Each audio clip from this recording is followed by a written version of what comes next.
नमस्ते श्री गणेशाय नमः।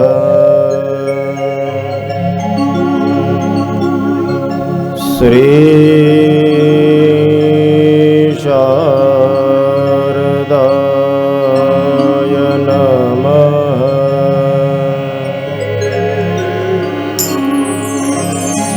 श्री गुरुभ्यो नमः।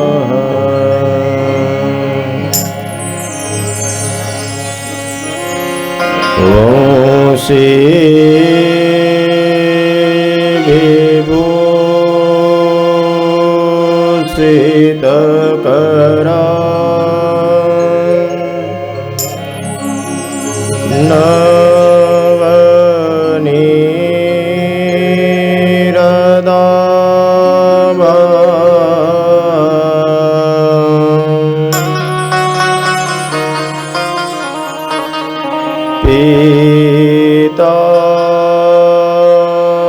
पीताम्बर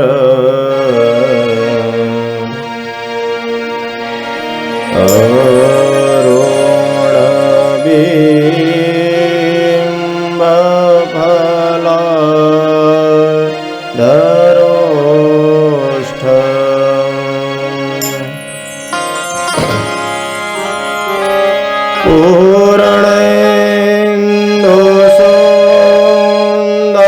पूर्णेन्दुसुन्दरमुखा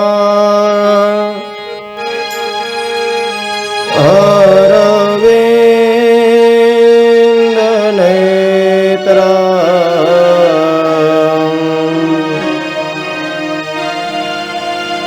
कृष्णात् परं किमपि तत्त्वमहं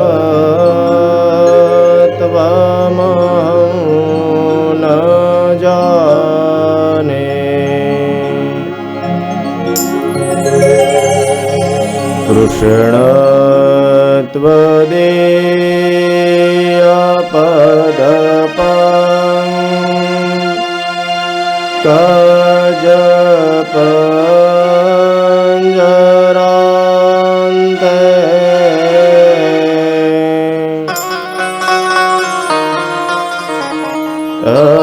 अद्येव मे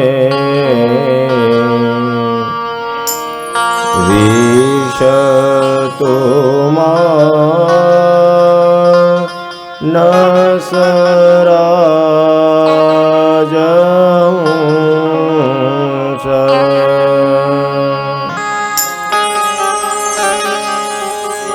प्राण प्रयाण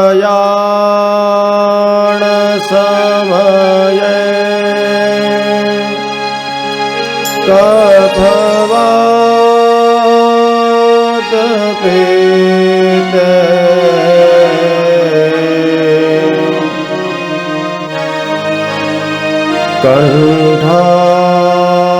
कंठाभरो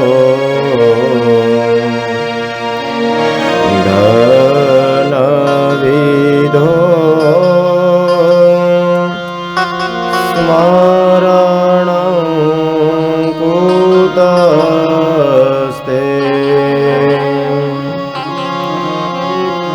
श्री बालकृष्ण लाल की जय। श्री द्वारिकाधीश की जय। सद्गुरु भगवान की जय। ओम नमः पार्वती पतये। हर हर Mahadev.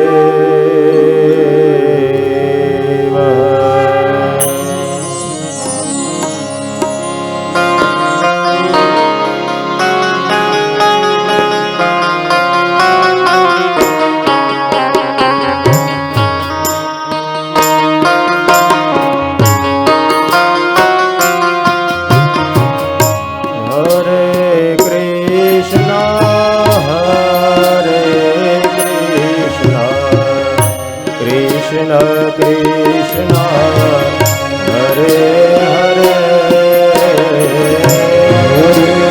Krishna Hare Krishna Krishna Krishna Hare Hare Hare Rama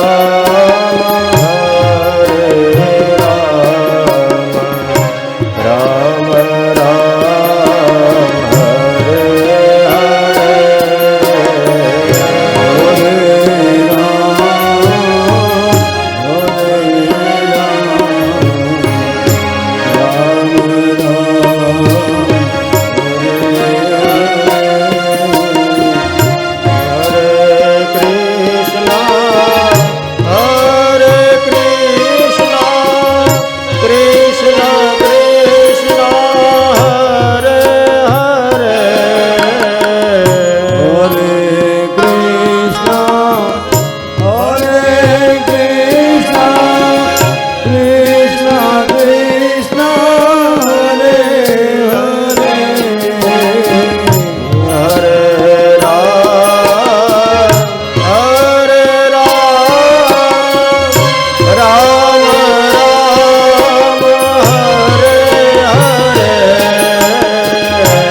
Shri Krishna Kanaiya લાલ કી જય.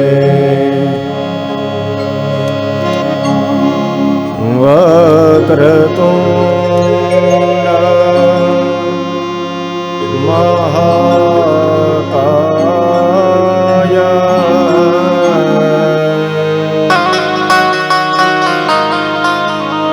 સૂર્યકોટી સમપ્રભા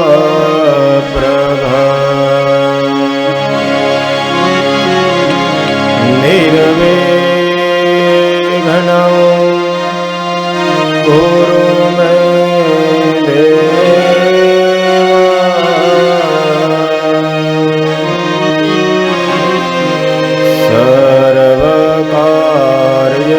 સર્વકાર્યેષુ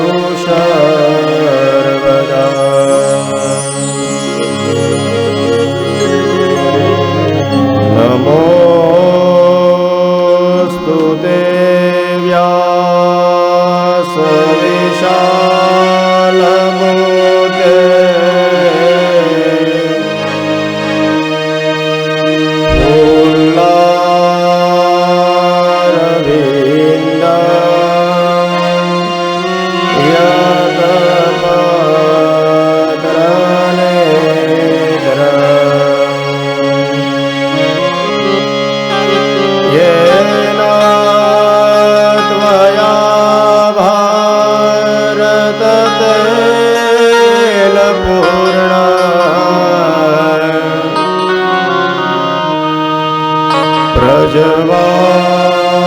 પ્રજવાલિતો જ્ઞાનમય પ્રદીપ શ્રી ભાગવત ભગવાન કી જય.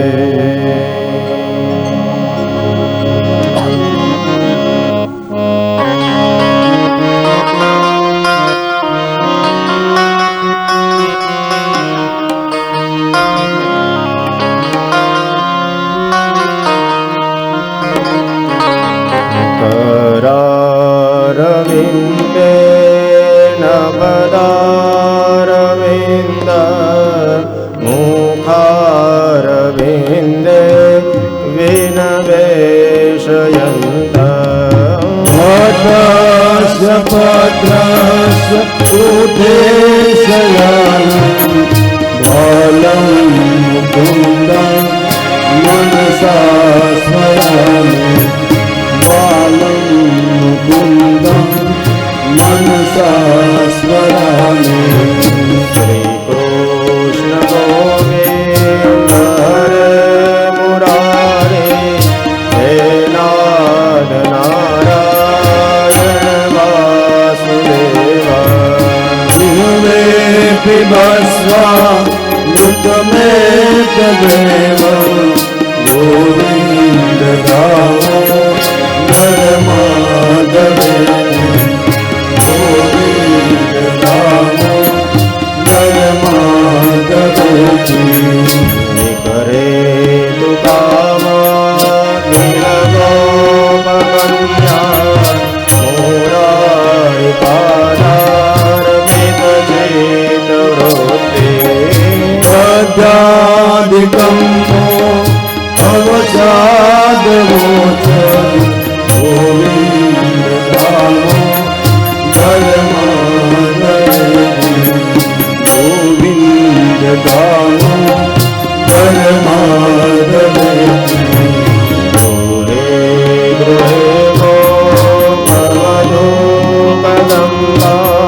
સર્વે મિલિત્વા સમવાપ્યયોજ્યા. ભૂયાય નામા નિપતંતિ નિત્યં ગોવિંદ ગાવો નરમાધવે ગોવિંદ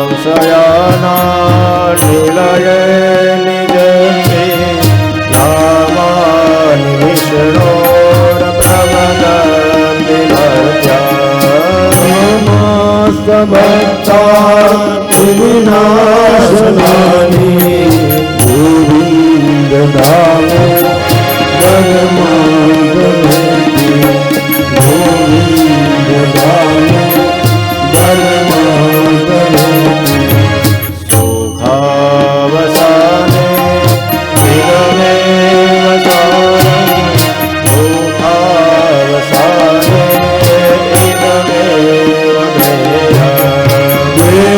દેહાવસાને ઇદમેવ જાત્યં ગોવિંદ ધામો ધર્માંગલેતિ ગોવિંદ ધામો ધર્માંગલેતિ શ્રી કૃષ્ણ રાધા ગોકુલેશ ગોપાલ ગોવાર ધનનાથ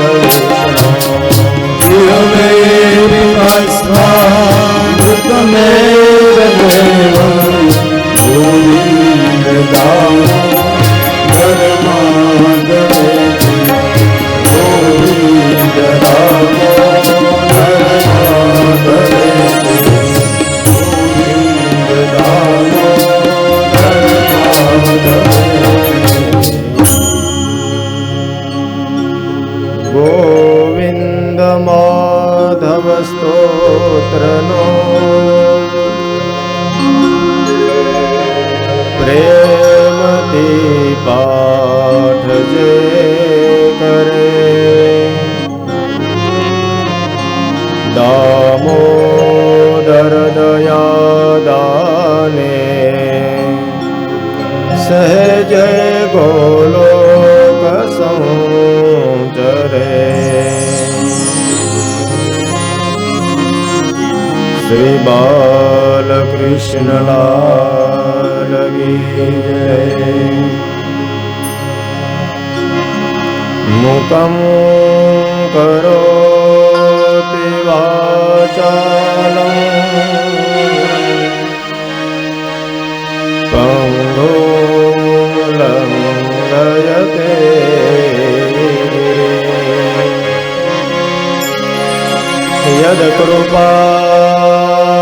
યદકૃપાતમહં વંદે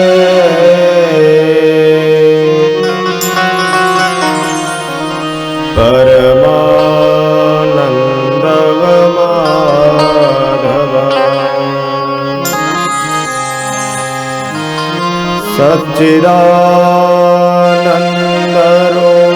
સચ્ચિદાનંદરૂપાય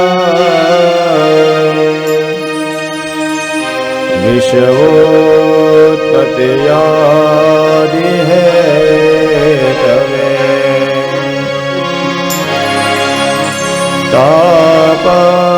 તાપત્રય વિનાશાય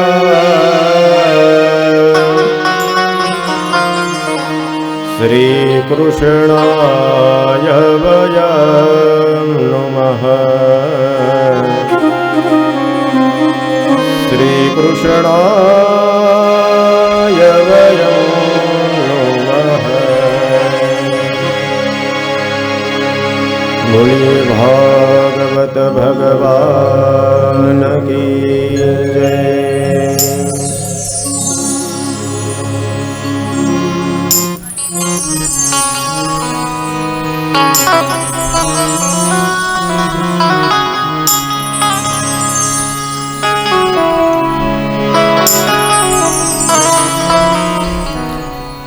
શ્રી હરિં પરમાનંદમ ઉપદેષ્ટારમીશ્વરમ વ્યાપકમ સર્વલોકાનાં કારણં તમ નમામ્યહમ.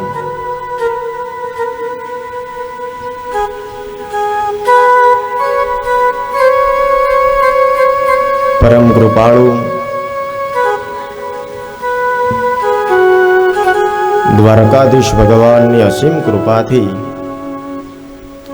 મનોરથી પાગઢાર પરિવારને આંગણે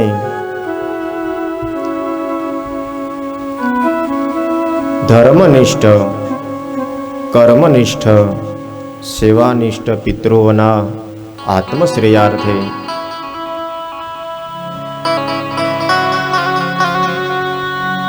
શ્રીમદ ભાગવત ભગવાનના વાંગમય સ્વરૂપ એવા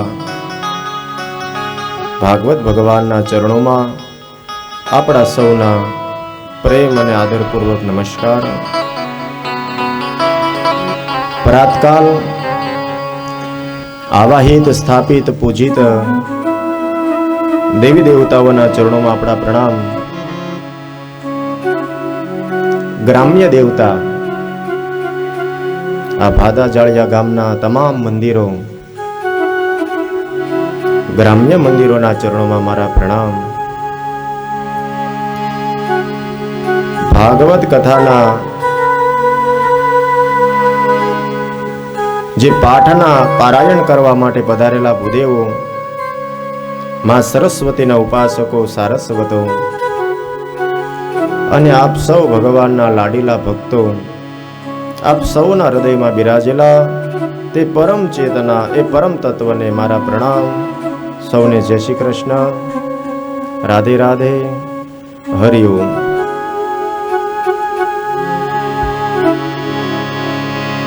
આવો ફરી ભાગવત રૂપી કથા ગંગાની અંદર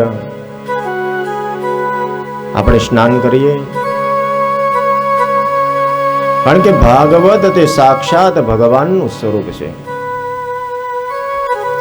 ભાગવતની કથા સાંભળો એટલે ભગવાન તમારી અંદર પ્રગટ થાય. એક મન દઈને જે ભગવાનની કથા સાંભળતા હોય, અમુક ક્ષણ એવી આવે કે તમને આનંદની ઉમટી આવે, તમારા આંખમાંથી દડ દડ દડ આહુડા પડવા મળે. ભગવાન તમારી અંદર પ્રગટ થાય ત્યારે શરીરમાં એક રોમાંચ આવે, શરીરના એક એક રૂવાટા બેઠા થવા મળે. સમજો કે ભાગવત ભગવાન તમારી અંદર પ્રગટ થાય છે. સુદર્શન ચક્ર લઈને ભગવાન કોઈને મળવા નથી જાતા.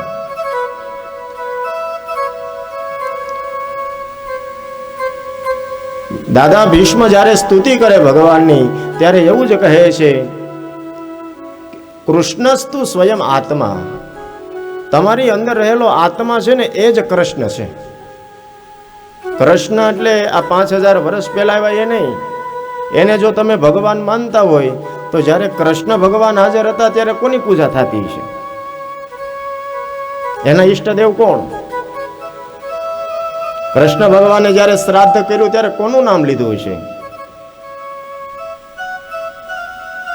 કૃષ્ણ તે પરમ તત્વનું નામ છે. આપણી અંદર રહેલો આત્મા તે જ કૃષ્ણ છે.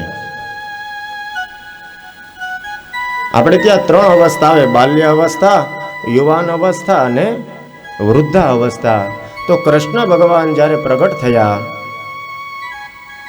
ભગવાન જ્યારે પ્રગટ થયા ત્યારે 3 નગરની અંદર ગયા, ગોકુળમાં, મથુરામાં અને દ્વારકામાં. આ ગોકુળ છે ને તે બાલ્ય અવસ્થા છે. ગોકુળ શું છે? બાલ્ય અવસ્થા. 11 વર્ષ અને 52 દિવસ સુધી ગોકુળમાં રહ્યા.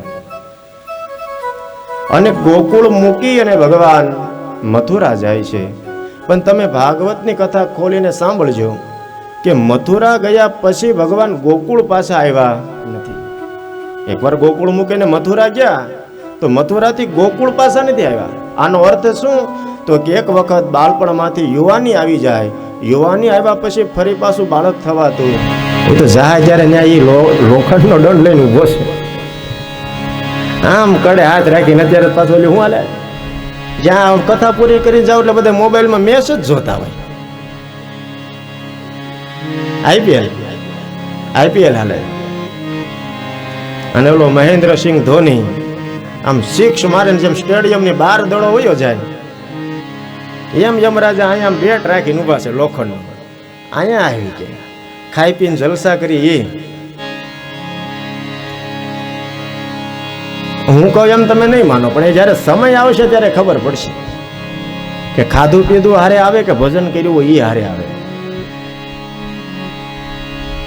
ખાધું પીધું હારે નહીં આવે, ખવડાવ્યું હશે તો હારે આવશે. અમારે આ યજમાનનો આ પરિવારનો એવો આગ્રહ, એવો ભાવ છે કે જેટલા લોકો કથા સાંભળવા માટે આવે ને એ બધા લોકો ભગવાનનો પ્રસાદ લઈને જાય.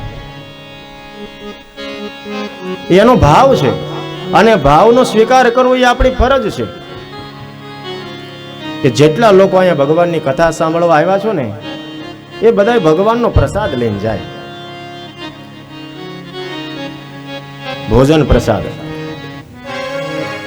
ખાધું હશે એની ગણતરી નહીં થાય, પણ ખવડાવ્યું હશે ને એની ગણતરી થાય. ભગવાને આપ્યું હોય ને તો ખવડાવો. અને આપણે ત્યાં સૌથી મોટું દાન તે અન્નદાન લખ્યું છે. કરોડપતિ માણસ હોય તોય ભલે અને કોઈ યાચક હોય તોય ભલે, ખાવા માટે બધાને 2 ટાઈમ જોઈએ છે. શરીરને ટકાવવા માટે 2 ટાઈમ એને ભાડું આપવું પડે અને એટલા માટે સૌથી મોટું દાન છે. તો અમારો યજમાનનો એવો આગ્રહ છે, યજમાન પરિવારનો, જેટલા પણ બહેનો આવ્યા છે, જેટલા પણ ભાઈઓ કથા સાંભળવા માટે આવ્યા છે, વ્યાસપીઠથી એમના વતી હું તમને આમંત્રણ આપું છું. એ મને 2 દિવસથી કહે છે કે દાદા કોઈ પ્રસાદ લીધા વિના ન જાય. આપણે રસોઈ બનાવીએ છીએ, બધા ભોજન પ્રસાદ લઈને જાય. અન્નદાન સાંજે, તો સાંજે ભોજન પ્રસાદ જ્યારે આપણી કથા પૂરી થાય ત્યારે. અને એનો મહિમા છે. મનુષ્ય ભગવાને બનાવ્યા છે આપણને.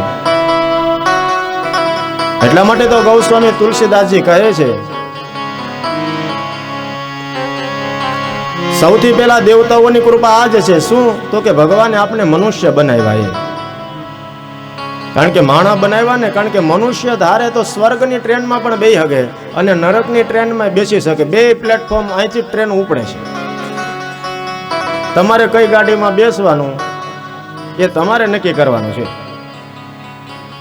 સ્વર્ગમાં જવું હોય તો અહીંથી જ મળશે ગાડી, અને નરકમાં જવું હોય તો માણસ તો ધારે ને તો દેવ કરતા, એટલે કે સ્વર્ગલોક કરતા પણ ઉપરનું સ્થાન પ્રાપ્ત કરી શકે. અને માણસ જો બગડે તો નરક કરતા નીચે યોનિમાં જઈ શકે. માણસ સ્વતંત્ર છે કર્મ કરવામાં. ભગવાન તમને રોકતો નથી. તમે કર્મ કરવામાં સ્વતંત્ર છો. એટલા માટે મનુષ્ય બડે ભાગ મનુષ્ય તન પાવા. ગૌસ્વામી તુલસીદાસજી લખે છે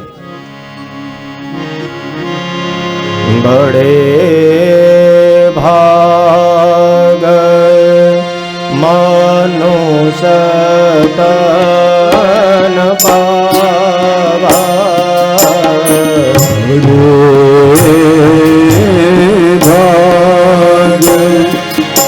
મનુષ્ય તન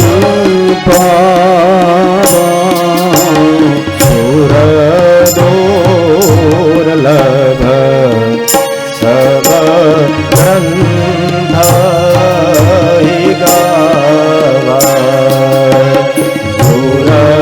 દુર્લભ સબ ગ્રંથ. ભગવાને આપણે માણસ બનાવ્યા. જોવો તમે માણસની અળવાઈ જો કેવી છે. સ્વર્ગલોકની અંદર બધા દેવતાઓ ભગવાનને પ્રાર્થના કરે. શું પ્રાર્થના કરે? કે હે ભગવાન, અમને માણસ બનાવો અને મનુષ્ય લોકમાં જન્મ આપો. દેવતાઓ શું પ્રાર્થના કરે? કે અમને મનુષ્ય બનાવો અને પૃથ્વી લોકમાં જન્મ આપો. અને અહીંયા પૃથ્વી લોકમાં બધા ભગવાનને પ્રાર્થના કરે કે હે ભગવાન, અમને સ્વર્ગમાં લઈ જાઓ. જેને સ્વર્ગમાં છે એને અહીંયા આવવું છે, અને જે અહીંયા છે એને. આનું કારણ તો કે તમને જે મળ્યું છે ને એની કિંમત તમને ખબર નથી. તમને જે મળ્યું છે એની જો તમને કિંમત થઈ જાય તો તમે બીજાની ઉપર ક્યારેય નજર ન કરો. એટલા માટે કહે છે બડે ભાગ મનુષ્ય તન પાવા.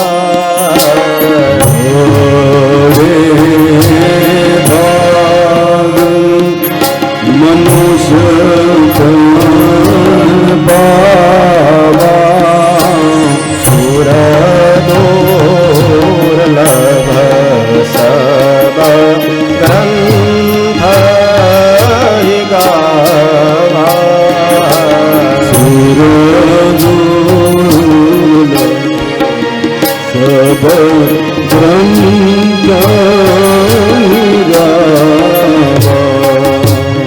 ભગવાને માણસ બનાવ્યા છે ને તો માણા થાવ. દેવ થવાની ઉપાધિ કરો માં, દેવ તો થવાના જ છે વેલા મોડા. જો અહીંયા આગળ ફોટા રહ્યા, ફાગણ સુદ ને બારસ ને અમારા બા દેવ થયા. દેવ તો વેલા મોડા થવાના છે, માણા થાવ. ભગવાને તમને માણસ બનાવ્યા છે. અને મનુષ્ય બનવા માટે શું કરવું? માણસ બનવું હોય તેને કરવાનું શું? મનુષ્યનું લક્ષણ શું?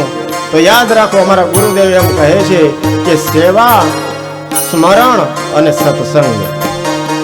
મનુષ્ય બનવા માટેના 3 રસ્તા છે. પહેલા તમે સેવા કરો. કરી શકો સેવા? આ સરસનો કથા મંડપ છે, અહીં આવીને કોક સવારે વાળતું તો હશે જ ને. તમે આપણે બગદાણા જાઓ, બગદાણા કરોડપતિ માણા વાકો વાકો પીરસતો હોય. તમે એને જઈને પૂછો કે ભાઈ તારે ઘરે નોકર કામ કરે ને તું અહીંયા પીરસવાનું કામ કર?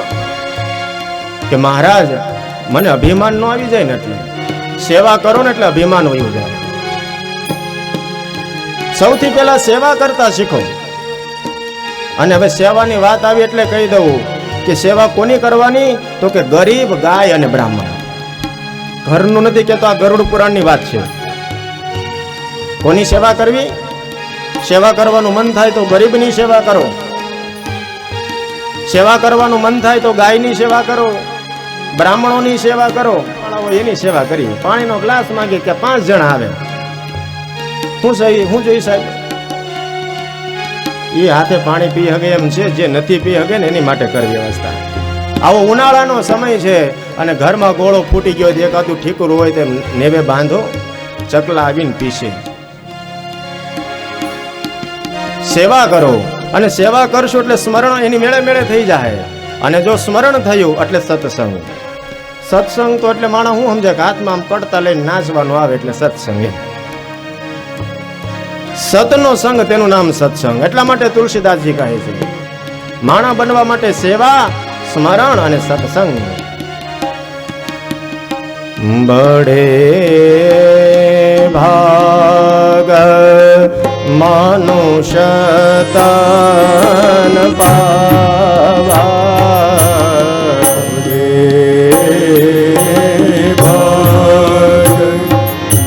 મનુષ્ય તન પાવા, સુર દુર્લભ સબ ગ્રંથ ગાવા,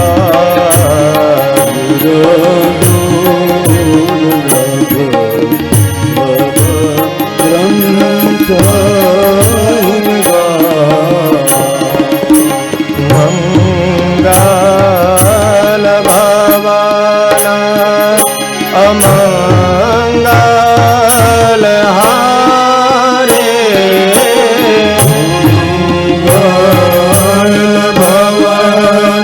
હરે અમંગલ ધવહો સુદશરથ અધીર બિહારી,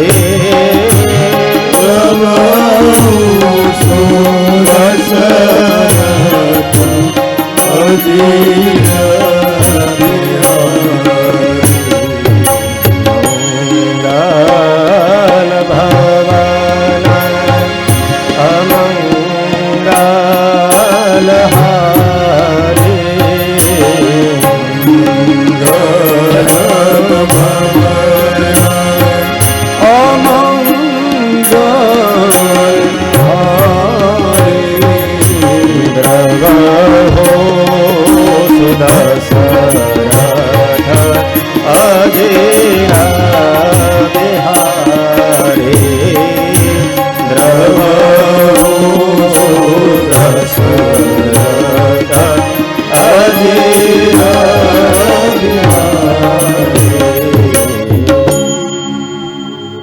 મનુષ્યત્વમ મુમુક્ષત્વમ મહાપુરુષ સંશ્રયઃ. ભગવાનનો બહુ મોટો અનુગ્રહ છે કે ભગવાને આપને મનુષ્ય બનાવ્યા, અને મનુષ્ય બનાવ્યા પછી તો મુમુક્ષત્વ, મોક્ષની ઈચ્છા જાગે, આ બધું છોડવાની ઈચ્છા થાય. જે બધું ભેગું કર્યું છે ને, યાદ રાખો ગમે ત્યારે છોડવું તો પડશે જ. પણ જો તમારી જાતે તમે મૂકી દેવો ને તો આનંદમાં રહેશો, અને પછી ધરાહાર લઈ લેવું પડે તો દુઃખી થાવ. મુક્તિની પ્યાસ જાગે, મોક્ષની ઈચ્છા જાગવી કે હે ભગવાન, હવે આ તારી માયાથી હું થાકી ગયો છું, હવે મને મોક્ષનો માર્ગ બતાવ. આ મોક્ષની ઈચ્છા જાગવી બહુ ભગવાનનો મોટો અનુગ્રહ હોય તો જ આ ઈચ્છા જાગે. નકર માણસ ગુજરી જાય ત્યાં સુધી બધું ભેગું કરવામાં લાગ્યો છે, મૂકવાની ઈચ્છા થતી નથી. એટલા માટે તો ભગવદ્ ગીતામાં કહે છે કે ત્યાગા શાંતિરનંતરઃ. તમારે શાંતિ જોતી હોય તો ત્યાગમાં છે, સંગ્રહમાં નહીં. જેટલો માણસની પાસે સંગ્રહ વધારે હોય ને એટલી ઉપાધિ વધારે હોય. હમણાં સાધુની વાત કરી ને, આપણે સાધુને ઉપાધિ કરે છે ને, એમ એ ચોર આવે તો એને શું લઈને જાય?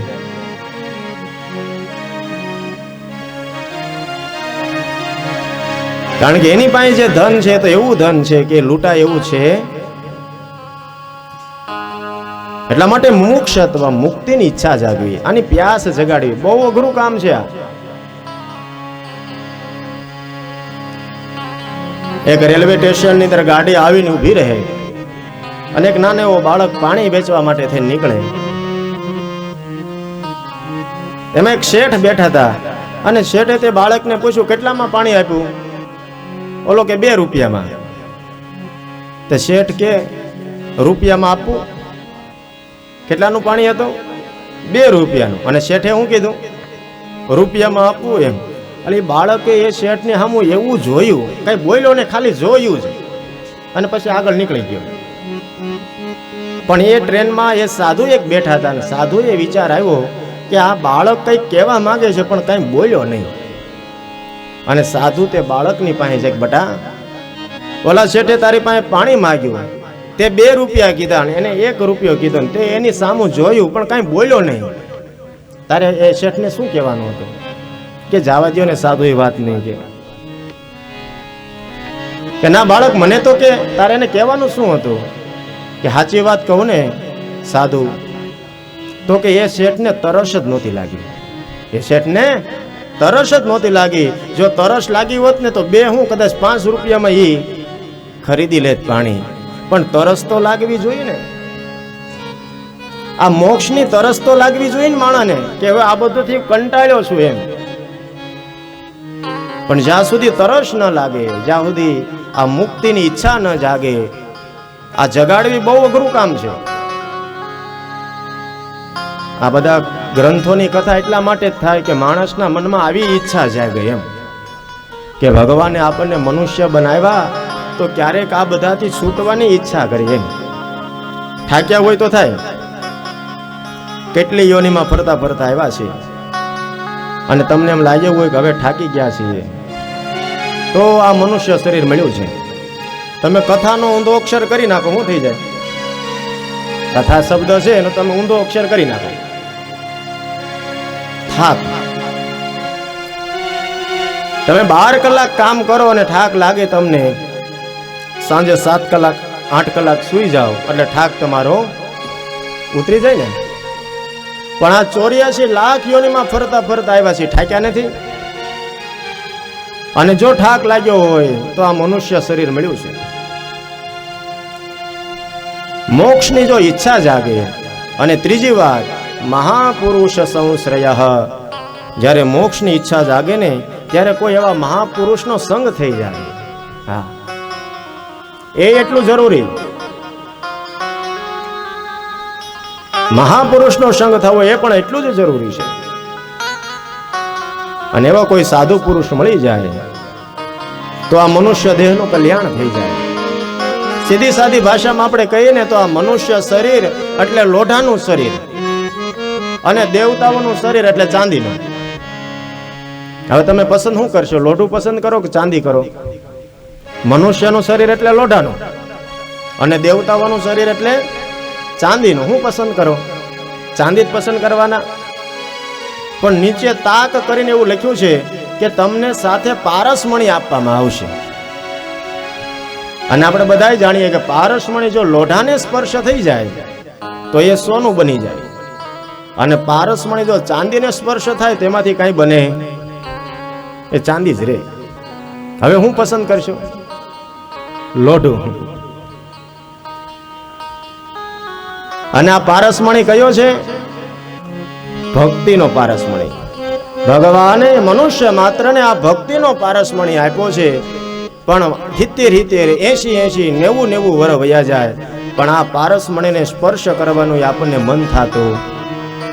ઘરથી મંદિર સુધીનો રસ્તો 5 મિનિટનો 10 મિનિટનો હોય, બહુ ઝાઝો ન હોય, પણ ઘણા લોકોને જાતા જાતા 60 80 વર્ષ વયા જાય.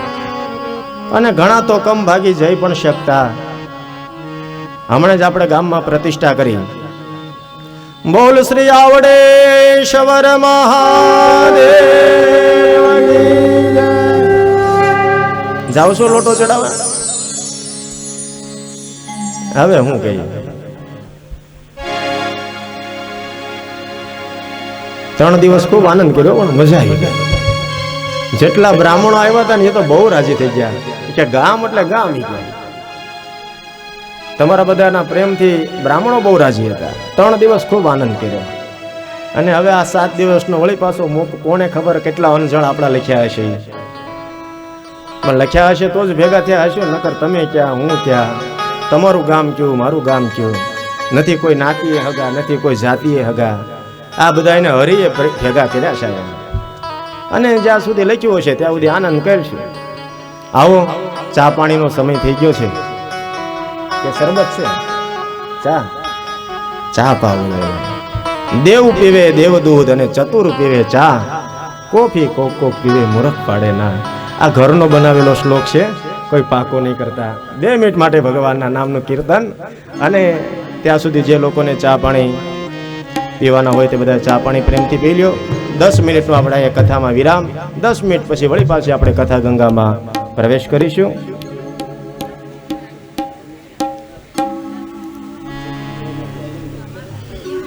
ભગવાનના નામનો અહીંયા ધૂન ગાય છે, તેનો આપણે સાથે પાઠ કરશું.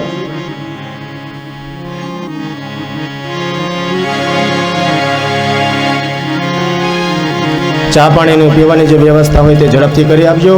જે બહેનોને અહીંયા રાસ લેવો હોય તો તે પણ અહીંયા આગળ વહી આવે. ભગવાનના નામ સાથે 5-10 મિનિટ આપણે રાસ પણ રમી લ્યો.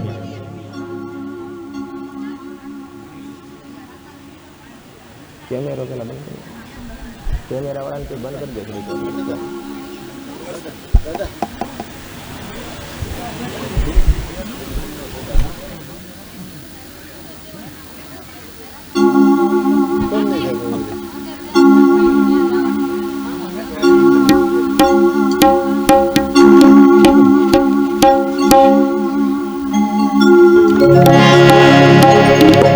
ગોપાલ રાધે કૃષ્ણ ગોવિંદ ગોવિંદ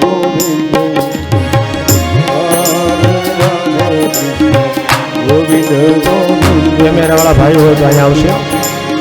શૂટિંગ વાળા ભાઈઓ હોય તો જલ્દી કથા મંડપમાં આવે. શૂટિંગ વાળા ભાઈઓ. ગોપાલ રાધે કૃષ્ણ ગોવિંદ ગોવિંદ ગોપાલ રાધે કૃષ્ણ ગોવિંદ ગોવિંદ ગોપાલ રાધે કૃષ્ણ ગોવિંદ ગોવિંદ ગોપાલ રાધે કૃષ્ણ ગોવિંદ ગોવિંદ ગોપાલ રાધે કૃષ્ણ ગોવિંદ ગોવિંદ ગોપાલ રાધે કૃષ્ણ ગોવિંદ ગોવિંદ ગોપાલ રાધે કૃષ્ણ ગોવિંદ ગોવિંદ ગોપાલ રાધે કૃષ્ણ ગોવિંદ ગોવિંદ ગોપાલ રાધે કૃષ્ણ ગોવિંદ ગોવિંદ ગોપાલ રાધે કૃષ્ણ ગોવિંદ ગોવિંદ ગોપાલ રાધે કૃષ્ણ ગોવિંદ ગોવિંદ.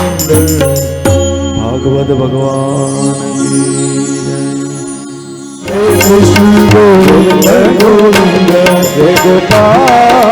રાધે કૃષ્ણ ગોવિંદ ગોવિંદ હે ગોપાલ રાધે કૃષ્ણ ગોવિંદ ગોવિંદ હે ગોપાલ રાધે કૃષ્ણ ગોવિંદ ગોવિંદ હે ગોપાલ રાધે કૃષ્ણ ગોવિંદ ગોવિંદ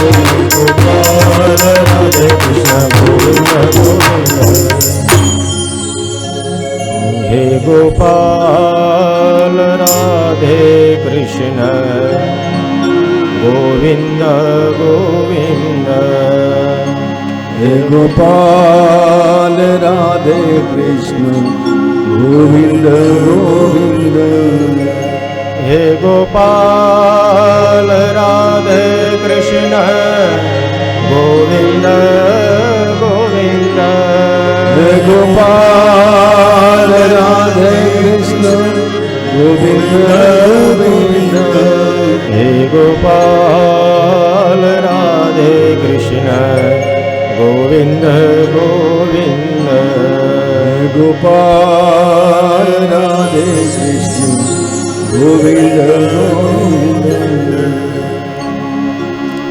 ચા પાણી ભગવાનની થઈ કથા ગયું હોય આવી જાઓ બધાય ભક્તો ચા પાણી થઈ ગયા હોય આવી જાઓ કથાના મંડપમાં જે પણ ચા પાણી પીવાઈ ગયા છે બધાય કથાના મંડપમાં આવી જાય ભગવાનની કથા મંગલકારી છે.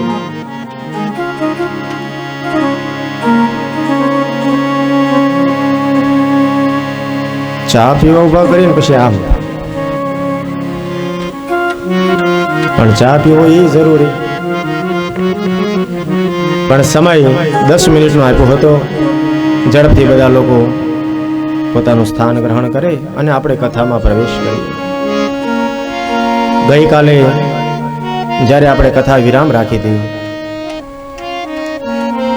ત્યારે આપણે ભક્તિની કથા કરી હતી. ભક્તિ, જ્ઞાન અને વૈરાગ્ય. તેમની વૃદ્ધાવસ્થા ગઈ, તેમને નવયુવાન શરીર પ્રાપ્ત થયું. ત્યાં આપણે કથાને વિરામ આપ્યો હતો, ત્યાંથી આપણે કથા ચાલુ કરવાની.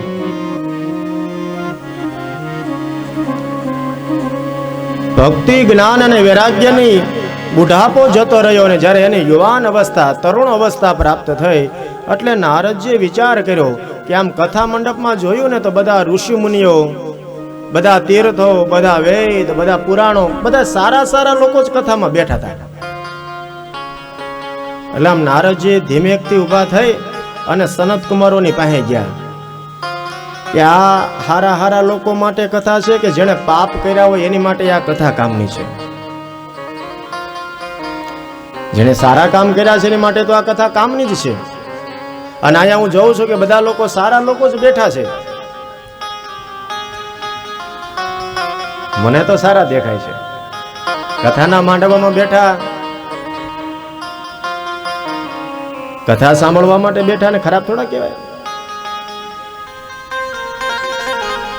તમારા મનમાં સદ વિચાર આવ્યો હોય ત્યારે તો અહીંયા બેઠા હોય, નકર તો અત્યારે તો આ ગરમીનો સમય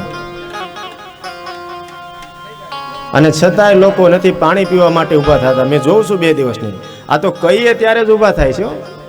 બાકી અહીંથી કોઈ એમનામ કામ વગર ઊભું નથી થતું.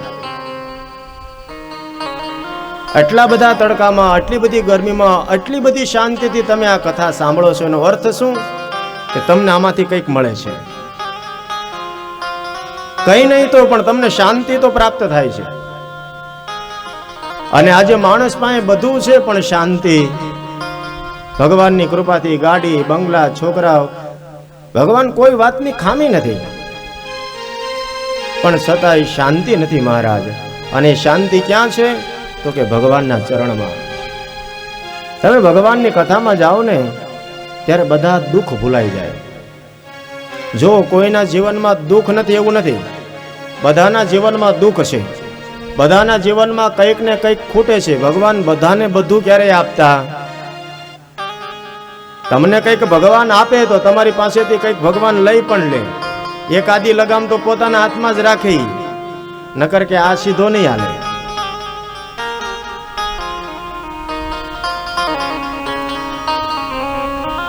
અને એ શું છે તો કે શાંતિ.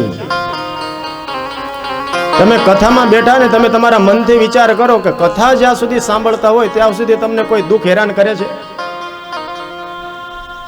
ત્યાં સુધી અહીંયા કલયુગ આવી શકે?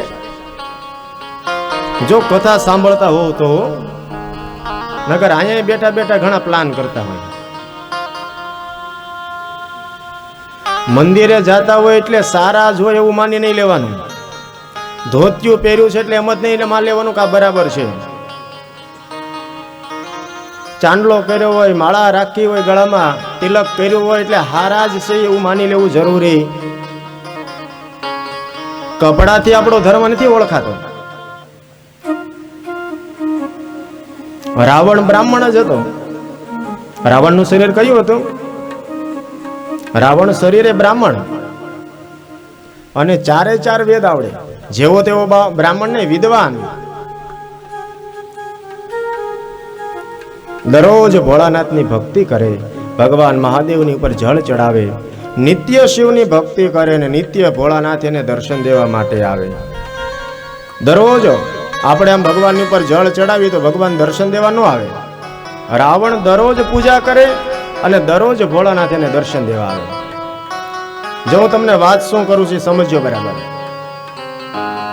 રાવણ પાસે શરીર કયું છે? બ્રાહ્મણનું શરીર.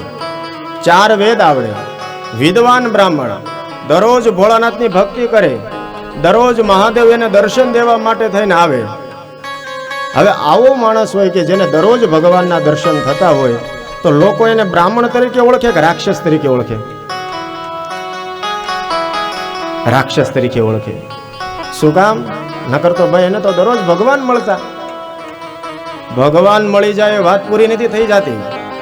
અમુકના આમાં તો એવી કથાઓ છે ભગવાન મળ્યા પછી વધારે બગડ્યા છે. જેને જેને ભગવાન મળ્યા ને એ ભગવાન મળ્યા પછી વધારે બગડ્યા એવી કથાઓ તને છે ભાગવતમાં. જેટલા રાક્ષસો હતા એને બધાને ભગવાન મળ્યા હતા, બધાય તપ કરતા, પણ ભગવાન વરદાન આપે એટલે બગડે. એટલે આમ ધોતિયું પહેર્યું હોય, ચોટલી રાખી હોય, માળા પહેરી હોય એટલે બધું બરાબર હોય એમ સમજી લેવું. કોકે જીન્સનું પેન્ટ પહેર્યું હોય પણ તમે એનું ચરિત્ર જોવો તો સુગંધ આવતી હોય. આપને એમ થાય કે આ તો સાધુ જેવું જીવે છે. અને ઘણા એ ભગવા પહેર્યા હોય પણ એને જોઈ તો આપને એમ થાય કે આ રાક્ષસ છે કે સાધુ છે. આપણે 10 રૂપિયા બચાવીને દાન કરતા હોય અને એ હાળા ભેગા કરીને વ્યાજે ફેરવે. એ 2% આપે. આપને એમ થાય કે આને સાધુ કેવો કે રાક્ષસ કેવો?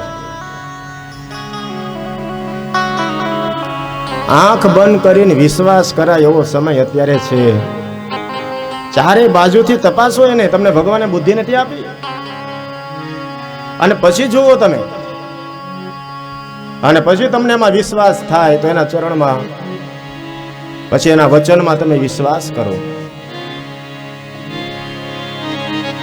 આ કથા જગાડવાનો પ્રયત્ન કરે. આ કથા એની માટે જ આ આત્મદેવ નામની બ્રાહ્મણની કથા ભાગવતમાં બતાવી.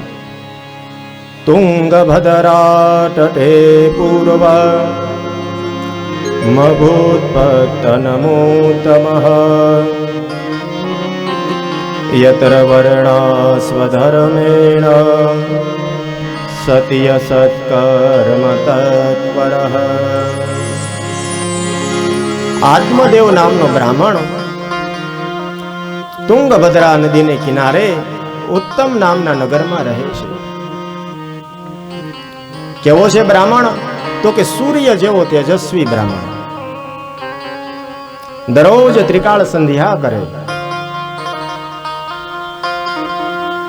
આપણી કથાના જે પૂજાના આચાર્ય છે, મારી સાથે સુરતથી પધાર્યા પૂજ્ય સુભાષભાઈ, એ દરરોજ સવારે સંધ્યા કરે અને સંધ્યા કરીને પછી જ ઘરની બહાર પગ મૂકે. તમારા ઘરે પૂજા કરાવવા માટે આવે પણ પેલા એ પૂજા કરે. બેલેન્સ પડ્યું હોય તો અપાય, બેંકમાં પડ્યા હોય તો ચેક નખાય ને. એમ બ્રાહ્મણ સવારે ઉઠીને બેલેન્સ ભેગું કરે અને પછી યજમાનના ઘરે જાય અને પોતે જે કલ્યાણની ભાવના રાખે અને જે પોતે કલ્યાણ કરી શકે તે બીજાનું કરી શકે.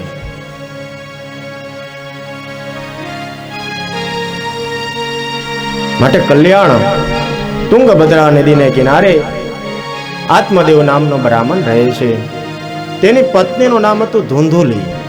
અને ભાગવતમાં ધુંધુલીનો પરિચય બહુ સારો આપ્યો છે. કેવી છે આ ધુંધુલી? વ્યાસજી કહે છે, લોકવાર્તારતઃ ક્રૂર પ્રાયસો બહુજલ્પિકા સુરાચ ગૃહકૃત્યેષુ કૃપણાઃ કલહ પ્રિયા. આ ધુંધુકારીનો સ્વભાવ કેવો કે લોક વાર્તા, બીજાની વાતમાં એને બહુ રસ આવે. ઘણા બહેનોનો આવો સ્વભાવ હોય, કોકની નિંદા થતી હોય તો એવા ઊભા રહી જાય. દૂધ લેવા જવાનું ભૂલાઈ જાય, લોટનો ડબ્બો લેવા મૂક્યો હોય એ લેવા જવાનું ભૂલાઈ જાય, છોકરાને ટિફિન કરવાનું હોય એ બધું ભૂલાઈ જાય. એને એવું મજા આવે કોકની નિંદામાં. આની પત્ની આવી લોક વાર્તા, બીજાની વાતોમાં રસ રાખે. અને જે બીજાની વાતોમાં રસ રાખે એટલે સમજો તે કલહ પ્રિય, એને ઝઘડો બહુ ગમે. તમે આવા લોકોને જોયા જ હશે કે બે જણાને બધાવે નહીં ત્યાં સુધી એને જમેલું પચે નહીં. આવા લોકો આવો શાંતિથી ગલુડિયા રમતા હોય એ એને ન મજા આવે, પણ બે ગલુડિયાને ભેગા કરે ને પછી એના માથા પછાડે સામે આમાં, પછી બે અંદરો અંદર બાંધે ને એમાં એને મજા આવે. આવા સ્વભાવવાળા હોય લોકો. બરોબર ધુંધુલી આવી, કલહ પ્રિય, જેને કલહ જ પ્રિય છે, જેને ઝઘડો જ પ્રિય છે. આ પવિત્ર બ્રાહ્મણ આત્મદેવ અને એની પત્નીનો સ્વભાવ બંને વિકૃત, પણ એમના ઘરે સંતાન નહોતું. એના ઘરે દીકરો કે દીકરી કઈ ના હતી. પોતાની પાસે જેટલી સંપત્તિ હતી એમાંથી અડધી સંપત્તિ તો સત્કર્મમાં વાપરી નાખી, પણ છતાંય પોતાના ઘરે સંતાન ન થયું. ને એક વખત એની પતિ અને પત્ની વચ્ચે ઝઘડો થયો કે હું આખો દિવસ તમે ભગવાન ભગવાન કર્યા કરો, તમારો ભગવાન અહીંયા કામ આવે છે? તમારો ભગવાન જો અહીંયા કામ આવતો હોય તો આપણા ઘરે સંતાન કેમ નથી? આખો દિવસ ભગવાનના જપ કર્યા કરો, દાન પુણ્ય કર્યા કરો છો. અને જ્યારે એની પત્ની આવા ટોણા માર્યા અને એક દિવસ આત્મદેવ નામનો બ્રાહ્મણ કંટાળી અને ઘર છોડી અને જંગલમાં વહી ગયો આત્મહત્યા કરવા માટે. એક નદીના કિનારે જઈને ઉભો છે કે મારે આત્મહત્યા કરવી છે.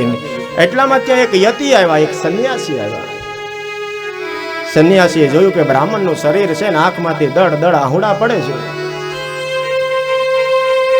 પ્રશ્ન કર્યો કે તારું નામ શું? તો કે આત્મદેવ. અહીંયા શા માટે આવ્યો? આત્મહત્યા કરવા માટે. સાધુ સમજાવે કે તારું નામ આત્મદેવ અને આવ્યો છો આત્મહત્યા કરવા? શું થયું?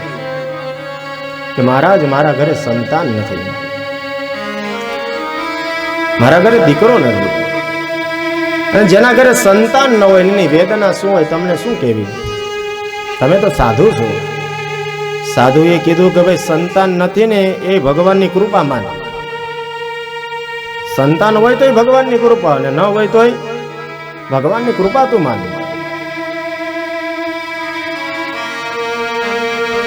બ્રાહ્મણ કહે કે સાધુ મહારાજ તમને ખબર નથી, હું એટલા માટે દુઃખી છું કે મારા ઘરે બ્રાહ્મણો ભોજન લેવા માટે પણ આવતા નથી. મારા ઘરે સંતાન નથી ને મારા પિતરો, હું જળની અંજલિ આપું તો એ પિતરો જળની અંજલિ સ્વીકાર કરતા નથી. મારા ઘરમાં મેં વૃક્ષ વાવ્યો ને તો વૃક્ષની અંદર પણ ફળ નથી આવતા. મારા ઘરે મેં ગાય લાવ્યો તો ગાયને પણ વાછડી નથી થતી. અરે ત્યાં સુધી કહું મહારાજ કે મારા ઘરે બજારમાંથી ફળ ખરીદીને લાવું ને તો એ ફળ પણ બગડી જાય છે. મારા ઘરમાં ફળ પણ સારા નથી રહેતા, અને આવા જીવન કરતા તો મરી જવું સારું. તમે આપી શકો તો મને દીકરો આપો, નકર મને મરવા દો. તમે સાધુ છો, તમે આપી શકો. અને જો તમે મને સંતાન નહીં આપો ને તો તમારી સામે જો મારા પ્રાણ ત્યાગી દઈશ. સાધુને હલવાડી દીધા. સાધુ મનમાં વિચાર કરે કે આને કેમ સમજાવું. લાતો કે ભૂત બાતો છે નહીં માનતે. અમુક અમુક વસ્તુ આપણે સમજાવી ને એમ એને સમજાય નહીં, સમય આવે ને ત્યારે એને સમજાવી દે. સાધુએ બ્રાહ્મણની કપાળની રેખાને જોઈને કીધું કે હે બ્રાહ્મણ દેવતા, આ જન્મમાં તો નહીં પણ આગલા 7 જન્મ સુધી તમારા ઘરે સંતાનનું સુખ નથી. આગલા 7 જન્મમાં નથી. હવે તો બ્રાહ્મણ દેવે નક્કી કર્યું કે હવે તો તમારી સામે જ મારો પ્રાણ ત્યાગી દઉં. એવા સમયે જ્યારે આવી જીદ કરી ત્યારે સંતે પ્રસાદી આપી, એક ફળ આપ્યું કે લે, આ ફળ તારી પત્નીને ખવડાવજે અને તારા ઘરે સંતાન થશે.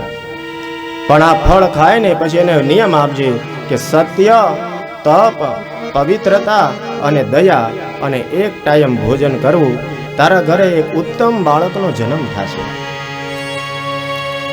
બ્રાહ્મણ દેવતા ફળ લઈને પોતાના ઘરે આવે, પોતાની પત્નીના હાથમાં ફળ આપ્યું કે આ ફળ ખા એટલે આપણા ઘરે સંતાન થાય.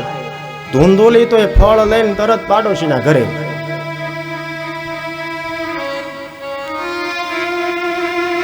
અને પાડોશી એવા જોઈએ એના ભાઈ, નકર થોડા ઘરવાદી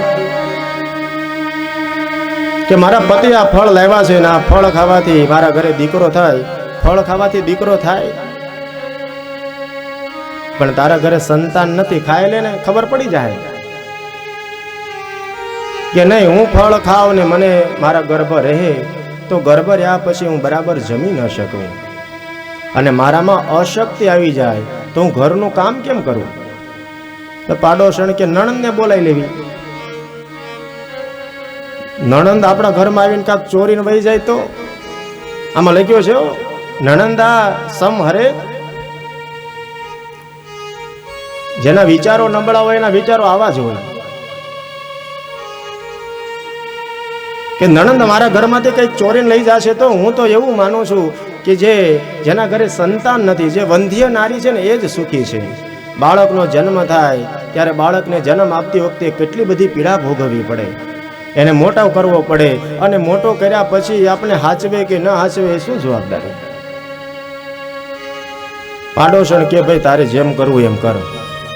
ફળ લઈને આવી ઘરે, ઘરે આવી ત્યાં એની બેન આવી. હવે ધૂંધુલી આવી હોય તેની બેન કેવી હોય? એની બેન કહે કે તારે સંતાન નથી અને મારા ઘરે 3-4 દીકરા છે, મારા ઘરે સંતાન છે પણ કઈ ખાવાનું નથી, તારા ઘરે ખાવાનું છે પણ કઈ સંતાન નથી.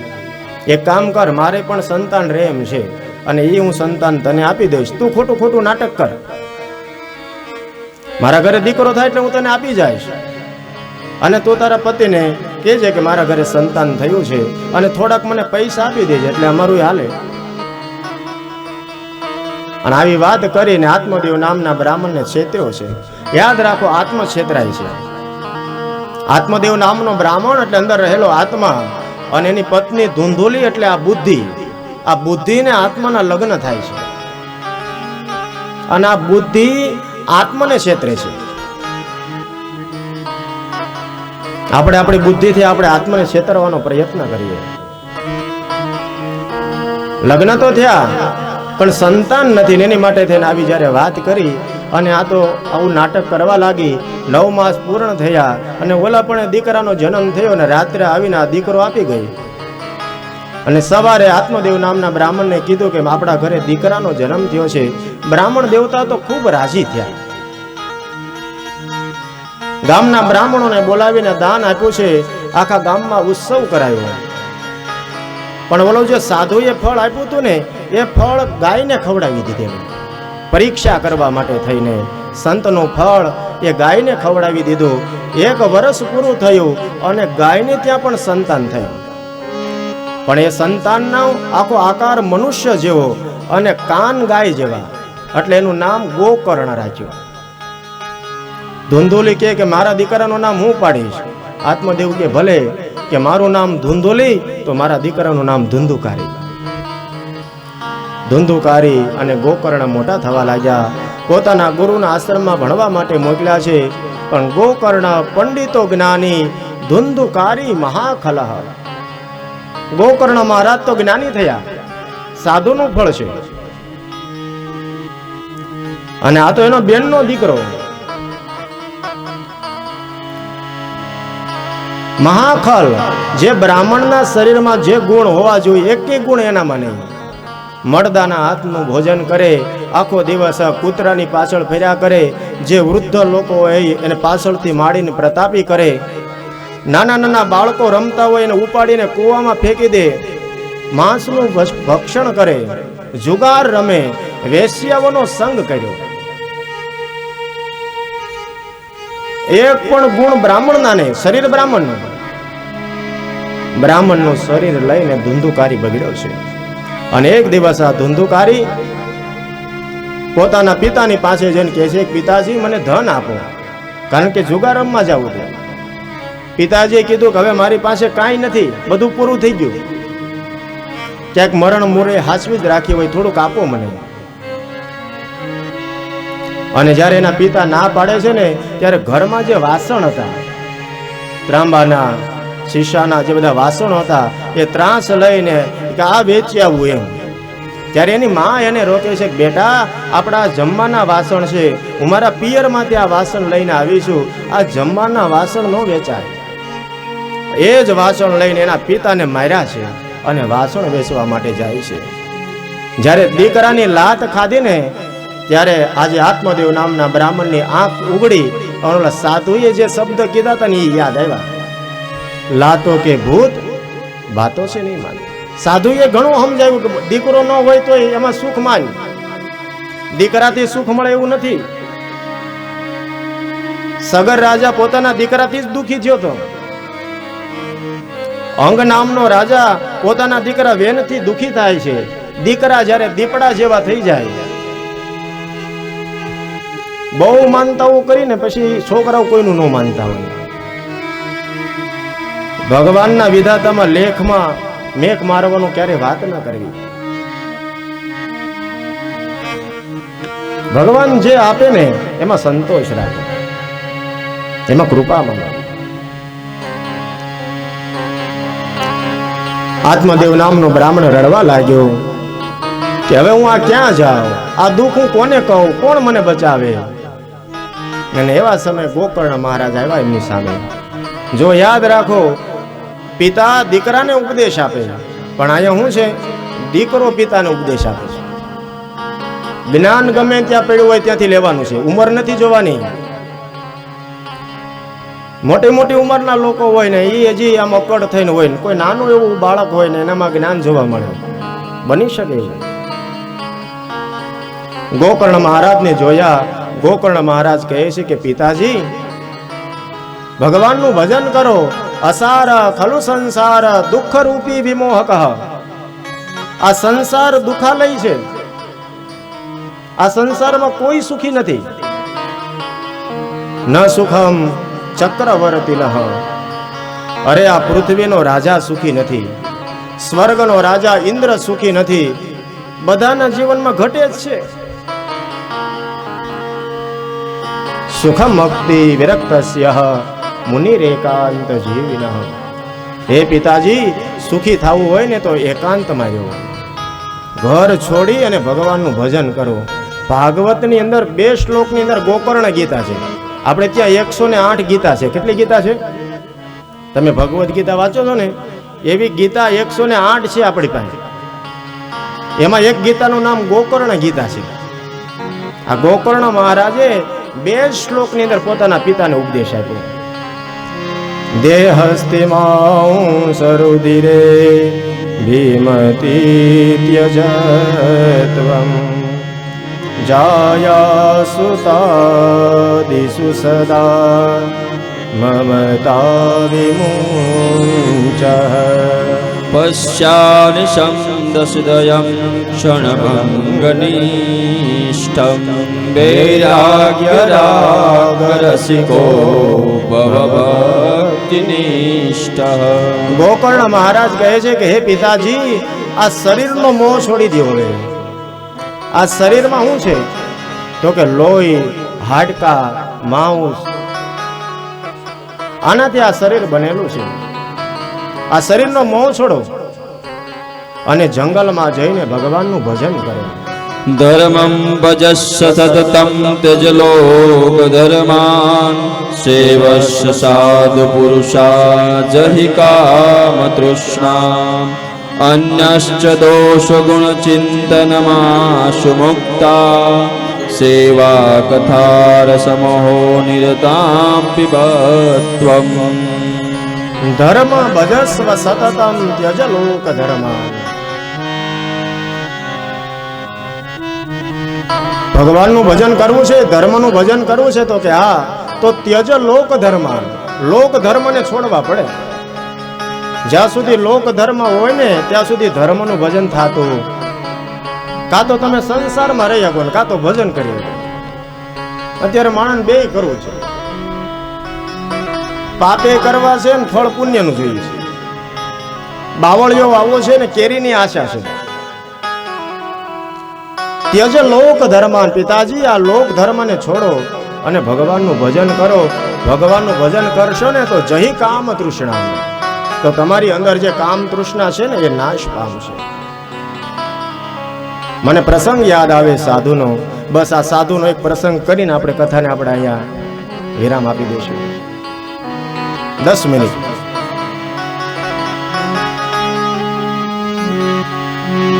સતતમ ત્યજ લોક ધર્મ. મને પ્રસંગ આવે ભાવેણા પંથક, અને ભાવેણા પંથકમાં કોળીઓનો વસવાટ. એમાં 10 બ્રાહ્મણના ઘર. એમાંથી એક બ્રાહ્મણનું ઘર, તેનું નામ હતું કેદાર. અને આ કેદાર નામનો બ્રાહ્મણ, એની માને રક્તપિત્ત નામનો રોગ થયો. અને આ રક્તપિત્ત એટલે ખાલી તમે આમ નામ સાંભળો ને ત્યાં ડરી જાઓ. અને એ સમયમાં જેને રક્તપિત્ત નામનો રોગ થાય, તમારા આખા આંગળા ખવાઈ જાય, તમારા આંખોના નેણ ખવાઈ જાય, તમારા હોઠ ખવાઈ જાય, આખો ચહેરો બદરૂપ થઈ જાય, તમારો ચહેરો તમને જોવો ન ગમે, શરીરમાં કીડા પડે, આખું શરીર ફીકું પડી જાય. અને જેને રક્તપિત્ત થાય ને, પેલા એવો નિયમ હતો કે આખું ગામ ભેગું થાય, ઢોલ નગારા વગાડે, અબીલ ગુલાલ ઉડાડે, ઘોડા ઉપર બેસાડી અને એને જીવતા દરિયામાં પધરાઈ આવતા. અને કેદાર નામનો બ્રાહ્મણ ને એની માને રક્તપિત્ત થયો. પોતાની માને એક ઓરડીમાં પૂરી છે, એક રૂમમાં પૂરી. કારણ કે માને પધરાવા હાટું પાછું મુહૂર્ત જોવું પડે. એક બારી નાની એવી ને બારી એવી આમ થાળી બહાર કાઢે એટલે આ બ્રાહ્મણ રોટલો મૂકે, ભૂખ લાગે ત્યારે, તરસ લાગે ત્યારે પાણી આપી દે. એક દિવસ બ્રાહ્મણને કઈ પ્રસંગ હતો અને બહાર જવાનું થયું. પોતાના પાડોશને કહે કે મારા ગાયને નિરણ પૂરો તમે કરજો. અને પોતે પ્રસંગમાં જાય કેદાર નામનો બ્રાહ્મણ.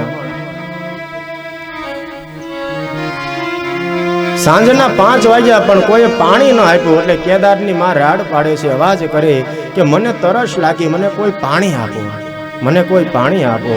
અને એવા સમયે કેદારનો 6 વર્ષનો દીકરો સ્કૂલમાંથી ભણીને જ્યાં પોતાના ઘરે આવે ને ડેલી ખોલે ને પોતાનો માનો અવાજ સાંભળે, એને એમ થયું કે લાવ મારા માને પાણી હું પાવ. અને પાણી લઈને જાય છે તો ખરા, પણ ત્યાં બારી સુધી પહોંચી નથી શકતો. ઉંમર નાની. કહે છે કે માં તું દરવાજો ખોલ ને, હું તને પાણી આગળથી આપી દઉં. કેદારની માના મનમાં વિચાર આવ્યો કે મૂળ કરતા વ્યાજ વાલું હોય, લાવને દીકરાને તેડી લો ઘડીક વાર, ઘરે કોઈ છે નહીં. અને આ બાજુ એ બાળક ફરિયાદ કરે કે હું સ્કૂલમાં ભણવા માટે જાઉં ને ત્યારે ગામના બધા છોકરાઓ વાતો કરે કે મારા દાદીમાએ મને આજે આ વાર્તા કીધી, મારા દાદીમાએ મને આ વાર્તા કીધી, પણ તું તો માં મને મોઢું નથી બતાવતી. મારી કાંઈ ભૂલ થઈ ગઈ છે? મારાથી કોઈ પાપ થઈ ગયું? અને એવા સમયે એની માં દરવાજો ખોલી અને જ્યાં બાળકને તેડવા માટે જાય એ જ સમયે કેદાર આવી ગયો. અને કેદાર આવી અને પોતાની માની પાછળ દોડ્યો લાકડી લઈને, અને પોતાની માને એક લાત મારી ખૂણામાં પધરાવી દીધી કે મારા છોકરાને તારે ભરખી જવો છે અને હવે મારે કોઈ મુહૂર્ત નથી જવું, આજે જ તને દરિયામાં પધરાવી દીધી છે. અને બ્રાહ્મણ પોતાના ખંભા ઉપર લઈ અને પોતાની માને જીવતા દરિયામાં પધરાઈ આવ્યો. અને એ જ સમયે એ નગરની અંદર એક સાધુ સંન્યાસી આવેલા, અને કેદાર નામનો જે બ્રાહ્મણ એની માં જેને રક્તપિત્ત થયો હતો, આ સાધુ એ કેદારની માને પોતાના ખંભા ઉપર રાખી અને પોતાના આશ્રમમાં લઈ આવે છે અને એ સાધુ એની સેવા કરે. દેવીદાસ બાપા તેની સેવા કરે અને એ જ સમયે ડવ પરિવારનો હીર કહેવાય, આહિર કુળનો હીર, એટલે અમર ને અમરમાના લગ્ન થયા અને વેલણું વળતું હતું અને બરોબર શોભા વડલાથી ને જ્યાં વાવડી ગામ પાસે આવ્યું, બરોબર બપોરનો સમય, મધ્યાહનનો સમય થયેલો અને ત્યાં રોટલા પાણી કરવા માટે ઉભા રહ્યા અને કીધું કે અમર, કે બોલો ફઈબા, કે હું થોડીક વાર માટે આડે પડકે થાવ છું, પણ સામે એક સાધુનો આશ્રમ છે ને બટા, ત્યાં તું જાતી નથી. આમ કહીને એના સાસુ એના ફઈ થોડો આરામ કરે છે અને એ સમયે અમરના મનમાં એવો વિચાર આવ્યો કે મારા ફઈએ તે સાધુના ઘરે જવાની ના કેમ પાડી? તમને કોઈ પણ વસ્તુની ના પાડો ને તમને મનમાં કુતૂહલ થાય જ કે મને આ વસ્તુ કરવાની ના કેમ પાડી છે. તમને કહેવામાં આવે કે ભાઈ શ્રી રામ જય રામ બોલો, 10 માળા કરો એટલે એક વાંદરો આવશે, તમને માળા કરતા વાંદરામાં વધારે રસ હોય. એક્સિડન્ટ થયું હોય અને 5 લોકોને ટોળો વળીને ઊભા હોય એટલે તમારે ઊભું જ રહેવું પડે, બ્રેક મારવી જ પડે ગાડીને, તમારે પૂછવું જ પડે શું થયું. હે ભાઈ, માણસનો સ્વભાવ કુતૂહલ સ્વભાવ છે. અમરમાં જાય છે આશ્રમમાં, ફરતી કાંટાની વાડ, એક નાની એવી લોબી અને 2 નાના નાના રૂમ, અને ત્યાં દેવીદાસ બાપા આ કેદારની માની સેવા કરે છે. અને જ્યાં સેવા કરતા હતા ને ત્યારે દેવીદાસ બાપાના હાથ પકડી લીધા કે બાપા, હવે તમે સેવા ન કરો, તમે જો સેવા કરો ને તો તમને મારા સોગંદ છે. તમે આ સેવા અમારી કરો છો, અમારા હાચા દીકરાઓએ અમને દરિયામાં પધરાવી દીધા, અને તમે કેવા સાધુ છો કે તમે આ દરિદ્રમાં નારાયણને જોવો છો? તમે કેવા સાધુ છો? અને આ તમને જો રક્તપિત્ત થઈ જાય તો તમે સવારે ઉઠી અને આખા ગામમાં જોડી લઈને રોટલા માંગવા માટે જાઓ છો, દયા ધર્મની કહીને, અને અમારા જેવા 12-13 રક્તપિત્તિયાઓના રોટલા માંગીને લાવો છો. જો તમને રક્તપિત્ત થઈ જાય તો આ રોટલા માંગવા માટે કોણ જાય? દેવીદાસ બાપા છે ને આમ દરરોજ માટે મફલર રાખતા, માથે આમ બાંધી રાખી, અને મફલર ઉતારી અને જે આમ દાઢી ઊંચી કરીને ત્યાં તો શરીરમાંથી પોપડા પડવા મળ્યા. બાપા કહે કે રક્તપિત્ત મને રાગવું પડી ગયો છે, પણ જો તમે સેવા કરવાની ના પાડશો ને તો હું જીવી નહીં શકું, મને સેવા કરવા દો તમારે. કેદારની માં કહે તો રોટલા કોણ માગવા માટે જાય? તમને આ રક્તપિત્ત લાગુ પડશે તો અમારા રોટલા કોણ માગવા જાય? ત્યારે દેવીદાસ બાપા કહે છે કે જેને દાંત આપ્યા ને એ ચાવલ આપી રે, એમ રોટલા માગવા માટે મારો અલગ ધણી કોકને ઊભો કરશે. અને એ જ સમયે અમરમાએ આ વાત સાંભળી અને અમરમાના મનમાં વિચાર આવ્યો કે આજે હું ઉજળી છું, આજે હું દેખાવડી છું, અને કાલે આ મારું શરીર અમરની માં જેવું થાય તો, આ કેદારની માં જેવું મારું શરીર થાય તો મારે મારું નામ અમર નહીં, મારે મારું જીવન અમર કરવું છે. પોતાના શરીરના બધા ઘરેણા ઉતારી અને પોતાના સાસુના હાથમાં આપી દીધા. લ્યો ફઈબા, હવે જવા દો. એના ફઈ કહેતા હતા ને કે આ સાધુ બહુ કામણગારો છે બટા, તું ત્યાં જાતી નહીં. અમરમાં કહે છે કે મને ખબર પડી ગઈ કે મારે મારું નામ અમર કરવાનું છે, અને એટલા માટે આ અમરમાં દેવીદાસ બાપાની સેવામાં રહ્યા. અને કેવી સેવા કરી છે! મેં તો સીધો રે જાણીને તમને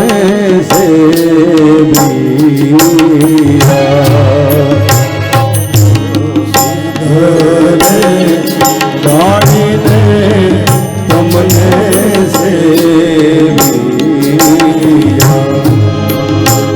મારા રુદિયામાં, મારા હૃદયમાં દિવસ હે જીરા હે જીવન ભલને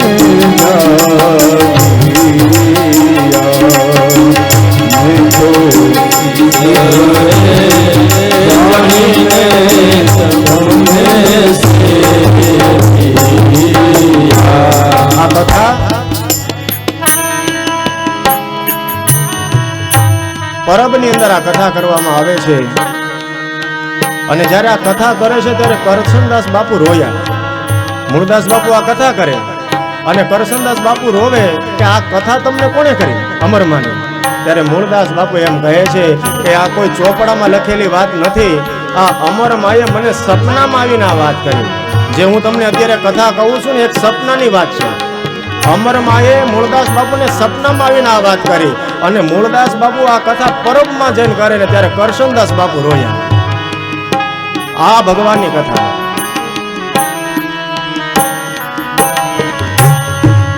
મેં તો કરુણાના કળશ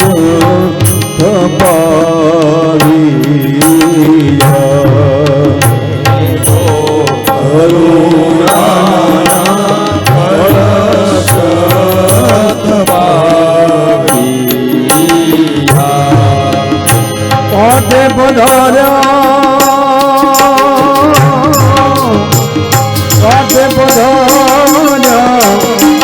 મકળંગ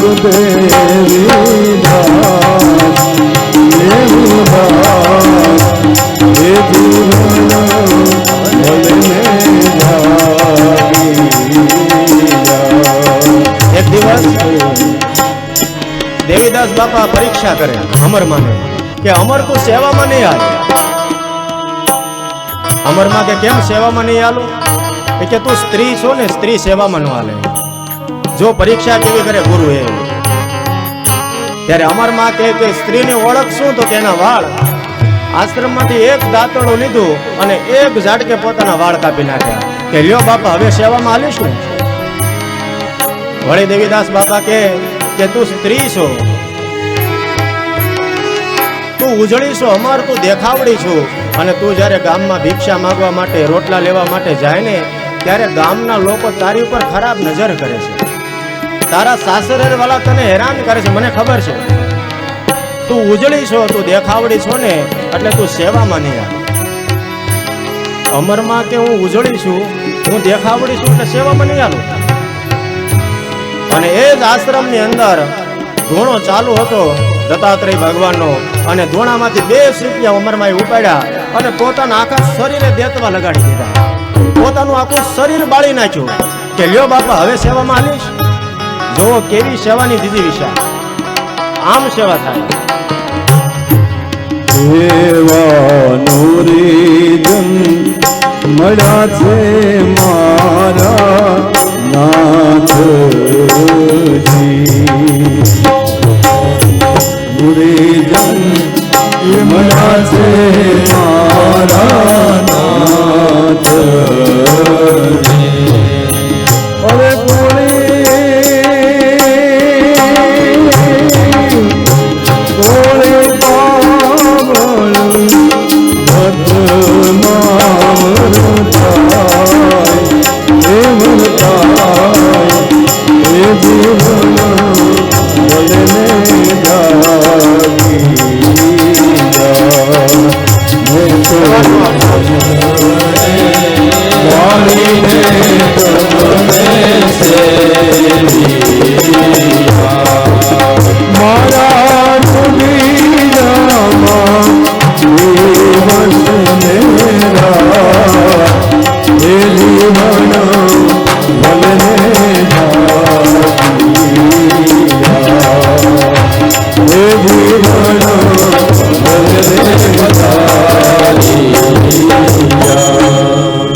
જો કેવી સેવા.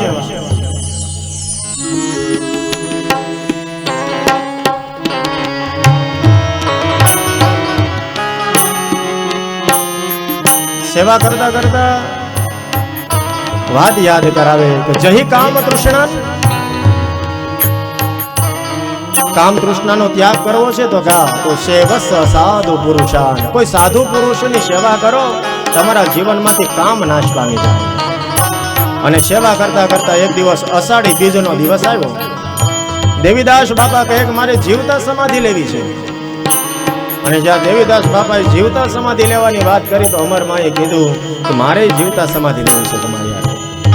2 ખાડા ખોદવામાં આવ્યા છે અને એમાં ગંગાજળ તુલસી પત્ર પધરાવવામાં આવ્યું અને દેવીદાસ બાપા સદત્તાત્રેયનું નામ બોલી અને જ્યાં જીવતા સમાધિ લીધી, આ બાજુ અમરમાએ પણ સદત્તાત્રેય સદદેવીદાસ કહી માં અમરમાએ પણ જીવતા સમાધિ લીધી.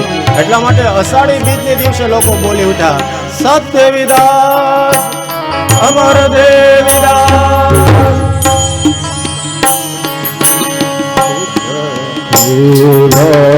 ગુરુના પ્રતાપે અમરમાં બોલિયા,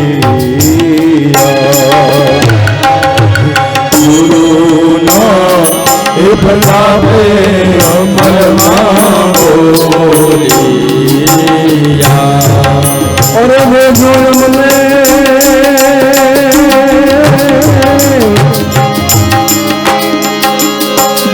મને તમારા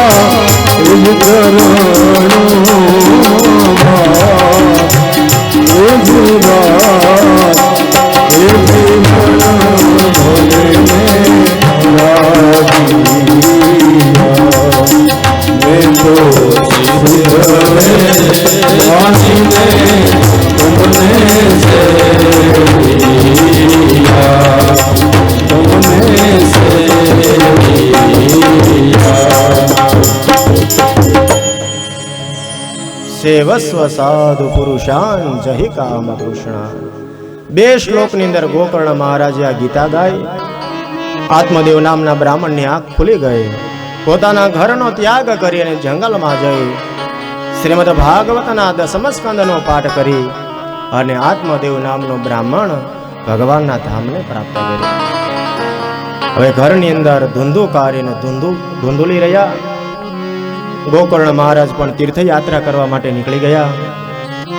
હવે ધુંધુલી અને ધુંધુકારી બે ઘરમાં એકલા થયા. એની કથા આપણે બપોર પછી કરીશું, કારણ કે આપણે બધાએ પ્રસાદ લેવા માટે ત્યાં જવાનું છે. એટલા માટે થઈને 2 મિનિટ માટે ભગવાનના નામનું સંકીર્તન અને ભગવાનનું નામ લીધા પછી ભગવાનનો જય ઘોષ કરી અને વળી પાછા 3:30 વાગે કથામાં જો મજા આવતી હોય, આનંદ આવતો હોય, ન આવતી હોય તો એ પરાણે આવવું. હા, કારણ કે અહીંયા બેઠા હશો તો જાગશો. આ જાગવા માટેનું સ્થળ છે. કદાચ ન ગમતું હોય તો હિંમત રાખીને બેઠા રહેજો. કયો શબ્દ તમારો કામનો ક્યારે આવે 7 દિવસમાં એ કોઈને ખબર, પણ 7 દિવસ બેઠા હશો ને તો એકાદો શબ્દ આવી જાય જે તમારા જીવનનું કલ્યાણ કરી દેશે. એટલા માટે 2 મિનિટ માટે ભગવાનના નામનું સંકીર્તન. આવો ગોવિંદ ગોવિંદ ગોપાલા, ગોવિંદ ગોવિંદ ગોપાલા, તાળીના નાદ સાથે ગોવિંદ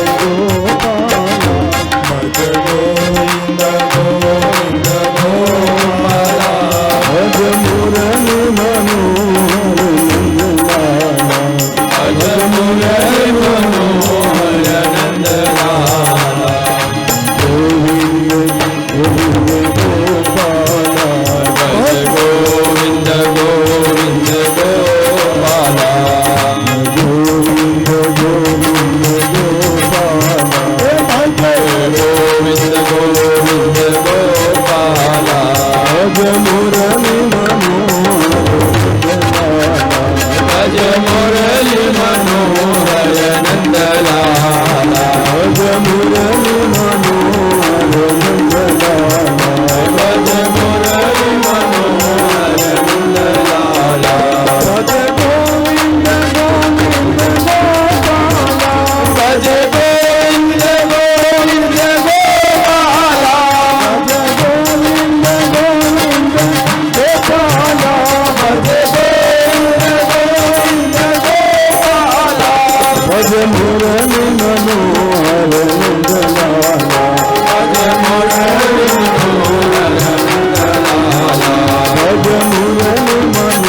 ભજ મુરલીનો અંતરાળા ભજ ગોવિંદ ગોવિંદ ગોપાલા ભજ ગોવિંદ ગોવિંદ ગોપાલા ભજ ગોવિંદ ગોવિંદ ગોપાલા ભજ ગોવિંદ ગોવિંદ ગોપાલા ગોવિંદ ગોવિંદ ગોપાલા ભજ ગોવિંદ ગોવિંદ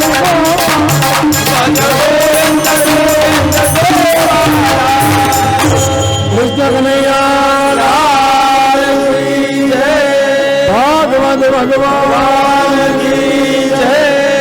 ઓમ નમઃ પાર્વતી પતये.